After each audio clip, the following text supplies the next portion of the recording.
Hello, Politicos, and welcome to another episode of the Queen's Park Briefing podcast. My name is Aidan Shamandi. I'm a reporter here with Queen's Park Briefing. It is a terribly ugly day here in Toronto, and not just because the Leafs absolutely blew it in their opening night game last night, but alas, here is to a better result tonight against Washington. I am joined with... I'm Charlie Pingerton, another journalist for Queen's Park Briefing. And I'm Marit Stiles, the MPP for Davenport and a candidate for the leadership of the Ontario NDP.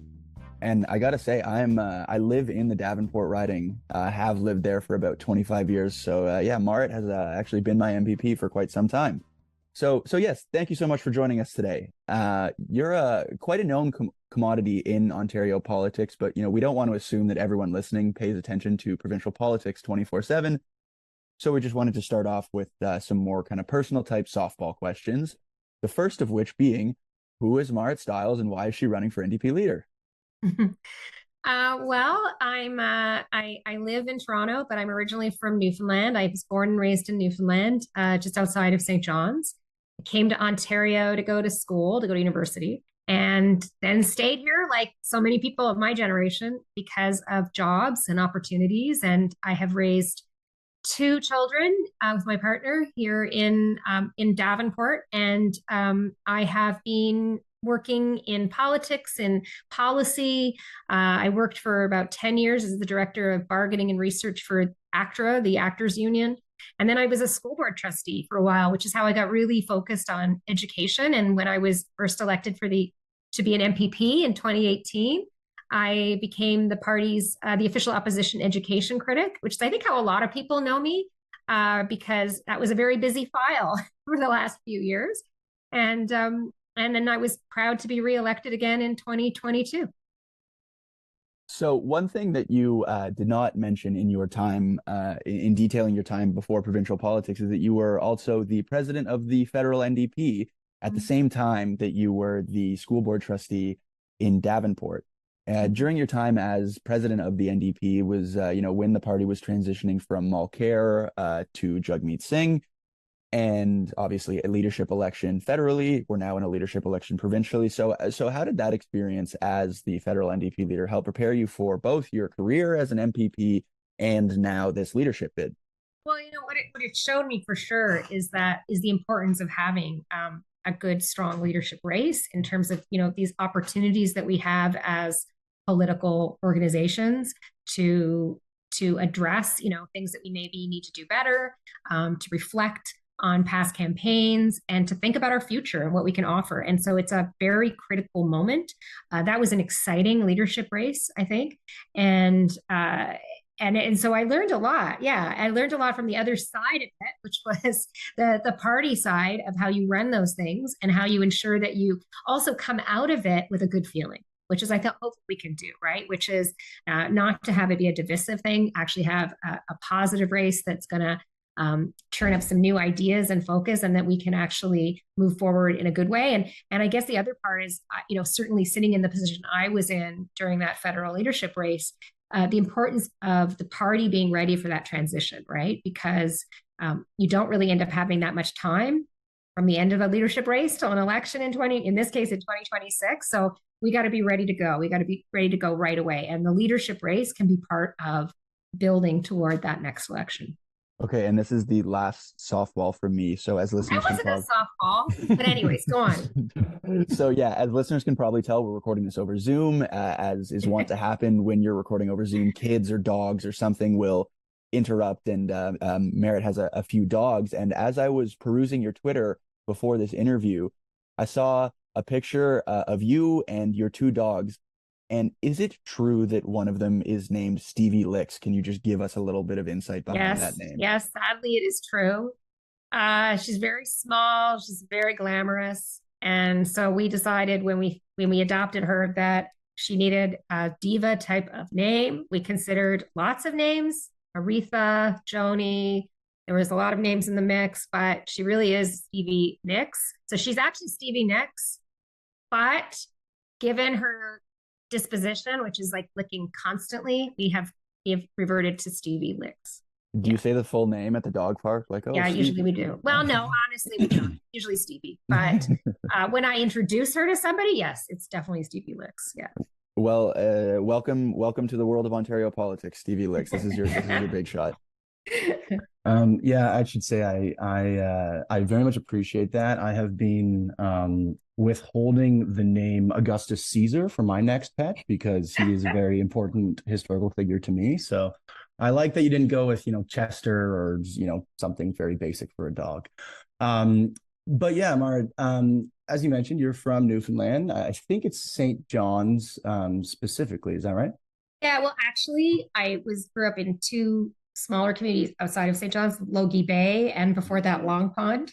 Mhm. So, but Okay. really, Logie Bay, for anybody who really knows St. John's, will know that Logie Bay is essentially a suburb of St. John's. Mhm. Sorry, now, although it really wasn't when I was growing up, but I definitely I was, bused into school in St. John's. Yeah. Mhm. Okay, well, I bring that up because my dad just bought a house in St. John's, and so he has lived in Ontario for most of his life since he came to Canada as a little kid.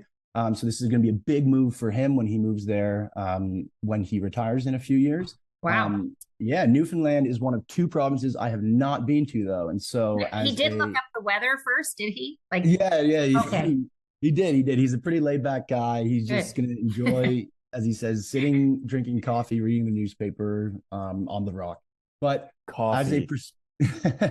as a prospective tourist in the upcoming years to St. John's, what must I check out? Restaurants, bars, sites. What as a native of the area, what can you Mhm. tell me about where I should be going when I visit there? Okay. Well, I mean, there's a lot of, everything always shows the Signal Hill, Mhm. but I mean, that is absolutely, you have to go up Signal Hill and then you have to walk down. You have to take the walk down through the Narrows. It's incredibly beautiful. And you end up in this, what is essentially like a little outport on the edge of the harbor of St. John's, which is called, well, anyway, so it's called the Narrows. So the battery.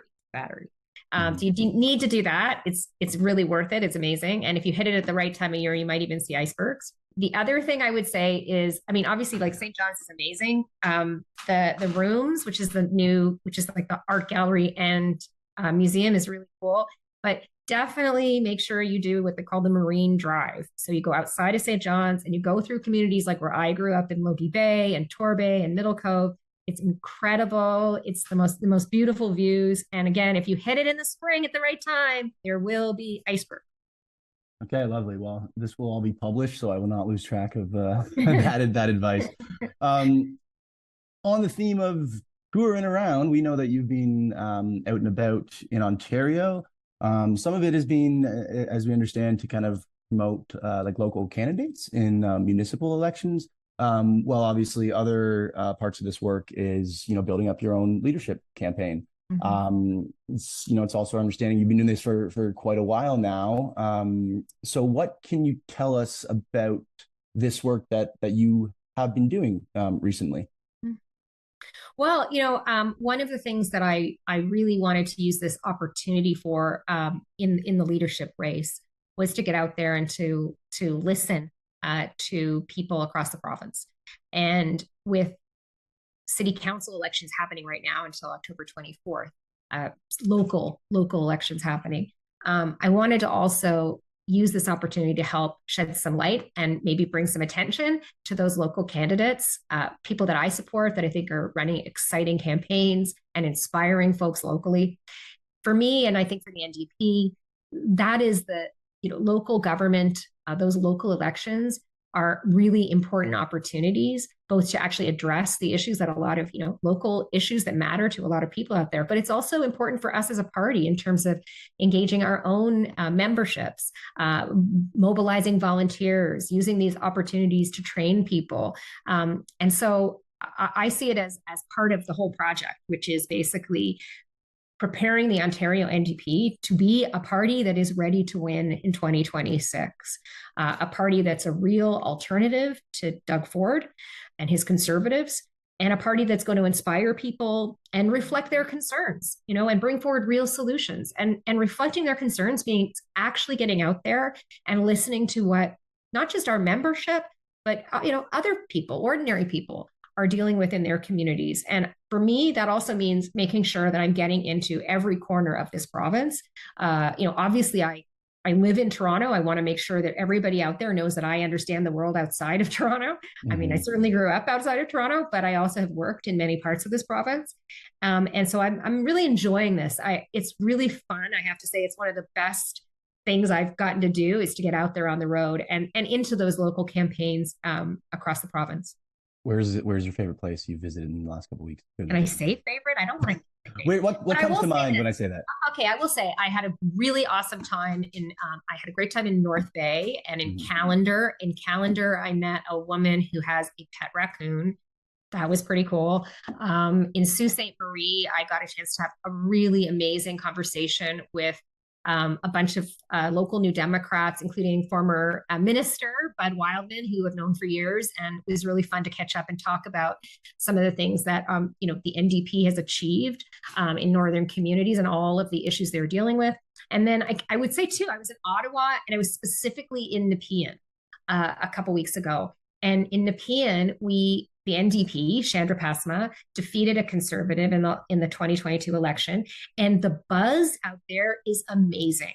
I was there for a few days. It was beautiful, the weather. And there were, in every canvas I went on with local municipal candidates, city council candidates, there were like 20 people out with me at any one time on one street. It was the energy and excitement about those campaigns was amazing. I feel like there's some really important change coming in Ottawa, and you really feel it when you're on the ground in Nepean. So that was cool. All right. And, you're at the moment that we're recording, the only official candidate for Ontario NDP leader. From others who have, been kind of testing the waters, I've sort of gotten the impression for weeks that they were sort of happy to wait until after Ontario's municipal elections to make, a final call on their own bid. It's also, pretty widely believed among the NDP folk that I talked to that you are the candidate to beat. So I want to know, did you declare your candidacy, so early to kind of wither out the field and like stake your claim, or what went into the timing decision?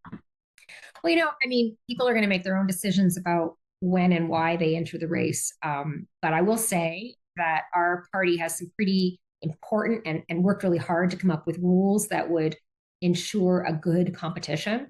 And those rules mean that you've got to spend some serious time and energy getting your nomination papers filled out properly, raising money right away. And so for me, it made sense to get moving quickly and get that done. And also, I really did want to use this opportunity that the municipal elections provide to get out there and connect with people on doorsteps, to shed, again, as I said, light on some of those municipal races.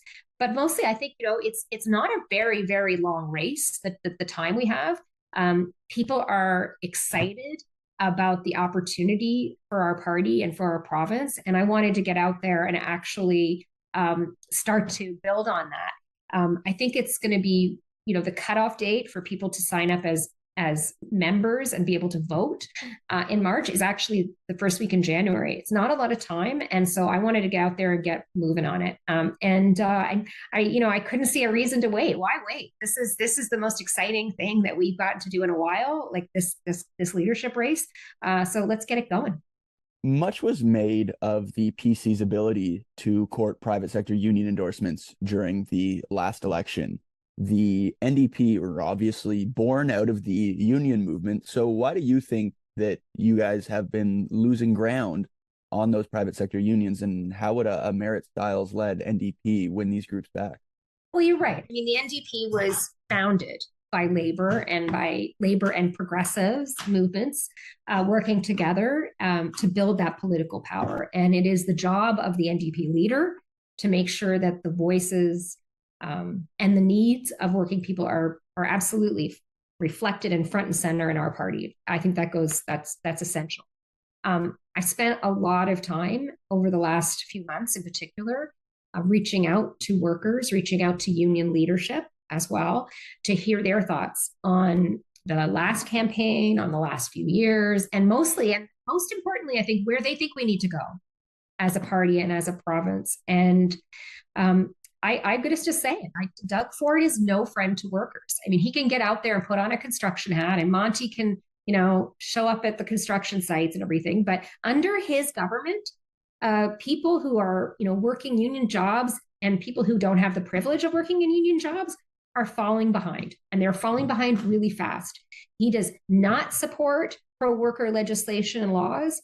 And, again, posing for photos with union members or union leadership is not, doesn't, in my mind, mean that they support or represent workers when they at the same time are freezing their wages under Bill 124. And while the cost of everything is just skyrocketing. So I think that, whatever they're trying to present out there, I'm talking to people in those communities, and I hear people being very disappointed.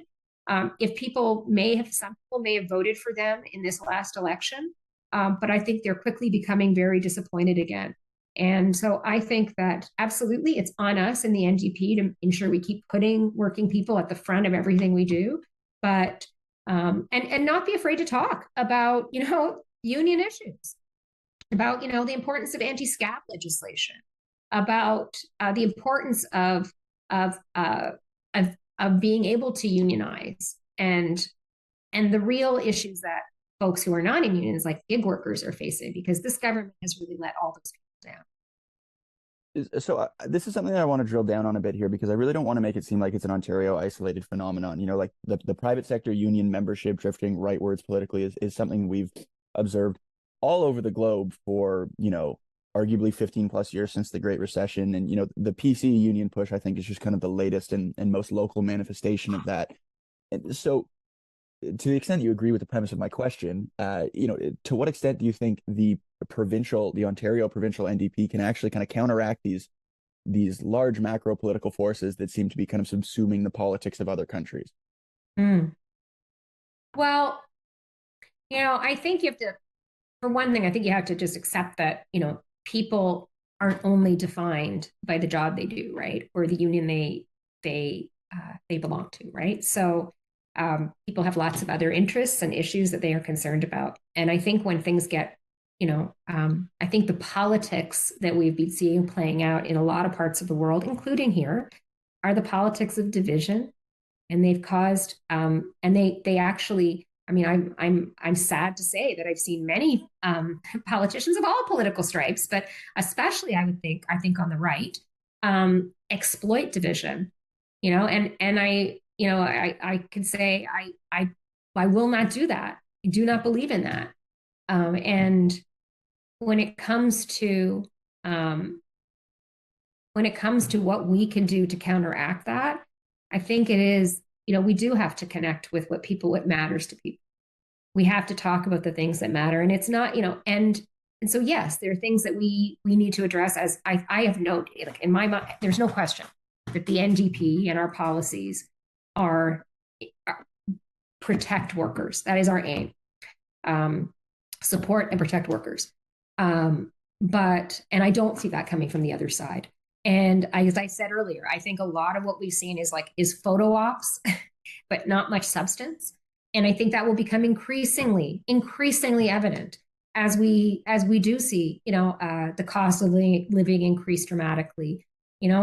This government's policies on everything, whether it's the way that they're sort of sliding on energy, or the work that whatever they're doing, that's, their Bill 124 that's keeping wages down. Like, these are all going to compound the problem, and people are going to continue to struggle, and they're going to struggle more and more. I believe it, under this government. And so it's up to us to, as progressives and folks who support working people, to present a real solid alternative to that inspires people. And that's the only path forward. But I mean, I'm not a fan of divisive politics that pits people against each other. I mean, I think there's a lot of people that have been left behind, and we need to make sure we're listening to them. By 2035, 1 in 4 Canadians will be over the age of 65. Are we ready for this dramatic demographic shift? I'm Donna Duncan, CEO of the Ontario Long-Term Care Association. I'm also the host of Coming of Age, a podcast where I have the privilege of sitting down with leading experts in seniors' health and social care to reimagine the future of seniors' care. Tune in to Coming of Age to find out what's on the horizon for seniors' care around the world. So I again want to follow up on something you said in your previous answer about not being afraid to talk about certain issues. And I think that leads into a quote from a David Moscrop piece from right after the provincial election. So I'm going to read it and get your thoughts on it. And the quote is that instead of bold politics, they being the federal NDP, focus on a mix of identitarian issues and insufficient liberal social programming.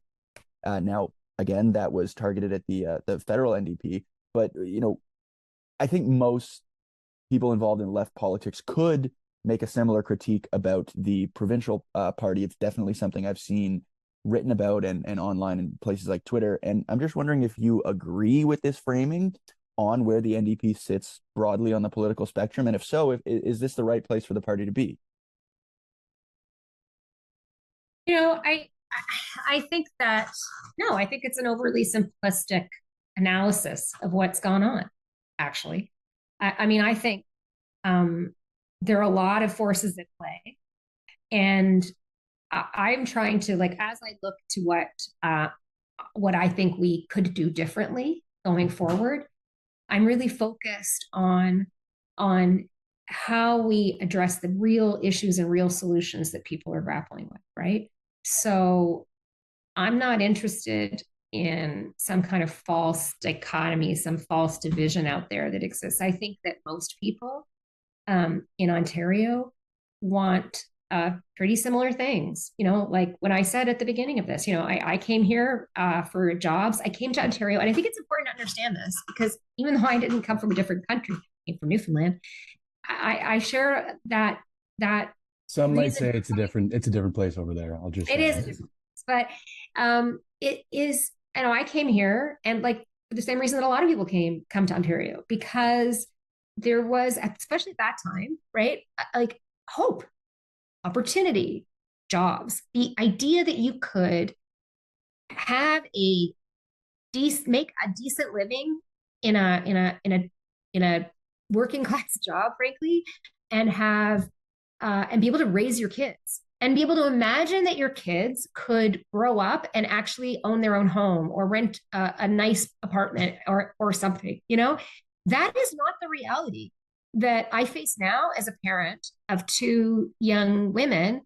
It is not the reality that I see for them.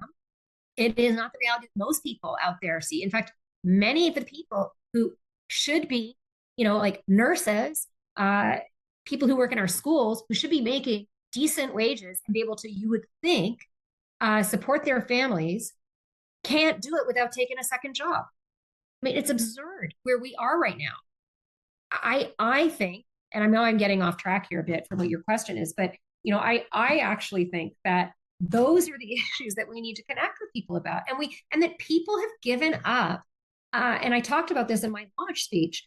I think that people have been told by conservative and liberal governments for way too long that what we're accepting, what we have right now, is normal, and that we need to accept it.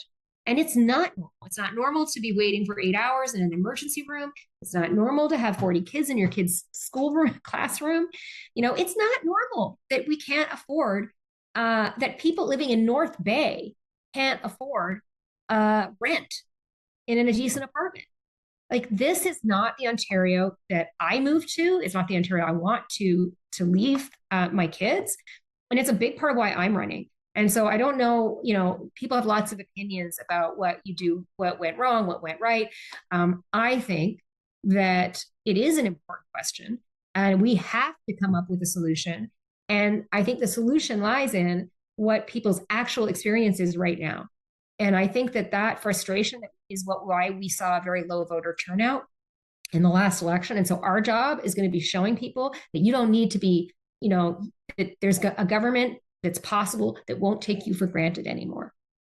And so, Marit, what I'm going to ask you about is something that I asked you about on your launch date, which is, kind of a thread that has, as I see it, underlined. Didn't you ask me if I have a new suit? That was one of your. I did. Like that's a good memory. I liked your green one that you were wearing. Kind of looks like my hat today. But probably more important than your outfit choice is some of the divisions in the NDP, in the Ontario NDP itself, particularly among those who see themselves on the leftmost flank of the party, who were really upset at some of the decisions ahead of the last election, particularly with respect to vetting decisions that were made, centralized control by the party itself over candidates and policy.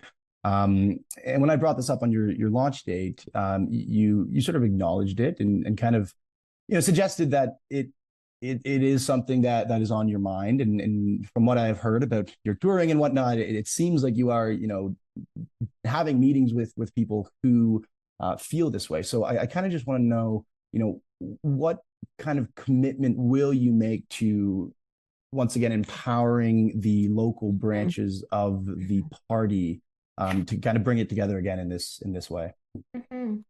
Yeah, I mean, look, I was a riding volunteer for many years before I ran for school trustee, before I ran to be the party president. I was I've knocked on many doors in every campaign since I came to this province, and in my own community, very involved with my local riding association. And I know that not everybody comes into politics with that experience, and people bring lots of other really important experiences, but that is my experience. It's one of my experiences. So I feel very strongly about supporting local riding associations or electoral district associations or whatever you want to call them. I feel very strongly about that. I feel like that is the heart of our party. We are a membership-driven political organization.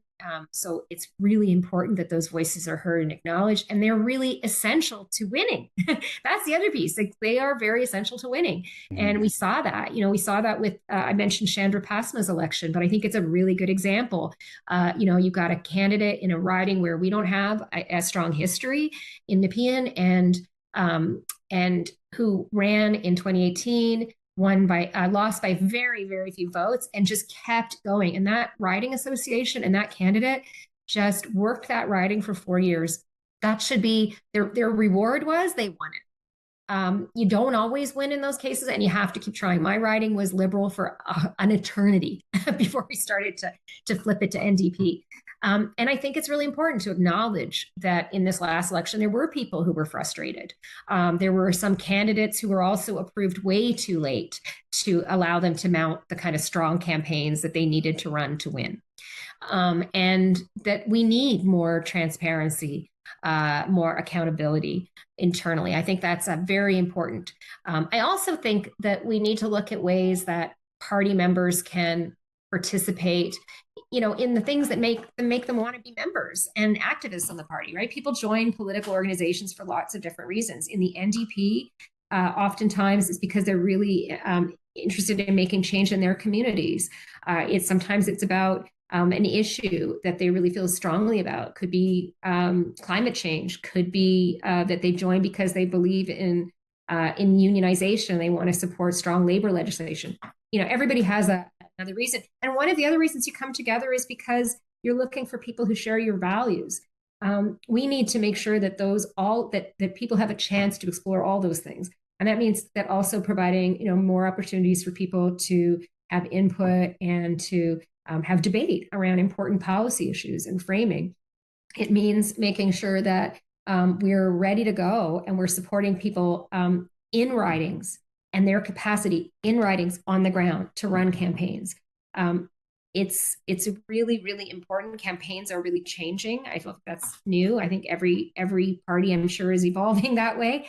But our approach has always been, and I think will continue to be, knocking on doors, very grassroots, and to do that, you need strong riding associations. So that requires a lot of support. And I think that's what I'm hearing from people, right? Is that matters. I know that some of my colleagues have floated some really good ideas about ways to incentivize organizing in ridings and people to do that hard work. But I definitely, for me, it's a priority. It's not the sexy stuff that, you talk about when, the leader of the opposition is always talking about. But it is absolutely critical to how we are going to hold Doug Ford and the Conservatives to account for the next few years and how we're going to win in 2026. It's critical.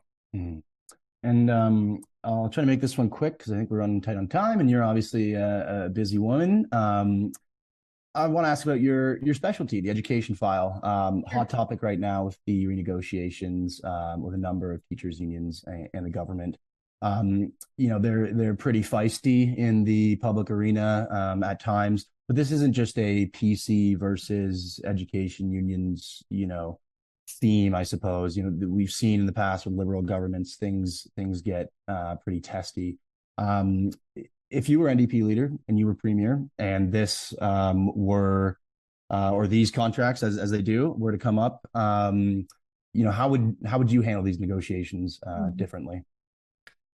Well, first of all, I would start with not making threats constantly, which is what I've seen from this minister, both in the last round of negotiations and yet again now.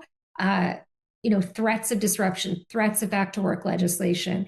First of all, that's a terrible way to begin a round of bargaining. And so I'll tell you right now, and I've said it before, if we end up with any kind of disruption, it'll be on this minister and this government, because they started off on completely the wrong footing.